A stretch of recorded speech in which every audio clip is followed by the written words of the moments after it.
নামাজ পড়ি নাই, তুমি খাবার দিয়েছো। গুনাহ করেছি, তুমি খাবার দিয়েছো। ও আল্লাহ, এত গুনাহ করার পরও যে তুমি মায়া করে আমাকে দিয়েছো, আমি বুঝতে পারি নাই, শুকরিয়া করতে জানি নাই। আল্লাহ, আজকে তোমার দরবারে শুকরিয়া সিজদা দিলাম। আজীবন যা দয়া করছো সবকিছুর জন্য সিজদা দিয়ে দিলাম। আল্লাহ, আমার সিজদা তুমি কবুল করো, আমার শুকরিয়া তুমি কবুল করো, তোমার রহমতকে আমার উপর আরো প্রসার করো। আপনি বলতে থাকবেন, আল্লাহর আয়াত আপনার উপর এস্টাবলিশ হয়ে যাবে। সেটা কি? লা ইন শাকারতুম লা আযীদান্নাকুম।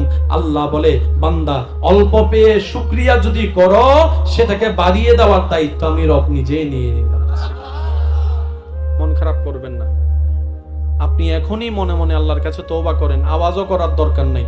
রব বলে যে, বান্দা ভুল করবি আমি জানি, তুই মন থেকে বুঝে আমি রবের দয়া পাওয়ার আশায় ক্ষমা চা, তওবা কর। মনে মনে একবার বল, আল্লাহ আমাকে মাফ করে দাও, তোমার নবী রাহমাতুল লিল আলামিনের সদকায় আমাকে মাফ করে দাও। ওয়া ইয যালামু আনফুসাহুম জাউকা ফাস্তাগফিরুল্লাহ ওয়াস্তাগফারা লাহুমুর রাসূলু লাওয়াজাদুল্লাহ তাওয়াবার রাহিমা। ও আল্লাহ, আমার নবী রাহমাতুল লিল আলামিনের উসিলে মাফ করে দাও। হয়তো এমনও হতে পারে আপনি একটা গুনার জন্য তওবা করবেন, আল্লাহ খুশি হয়ে হয়তো সারা জীবনের গুনাহও মাফ করে দিতে পারে।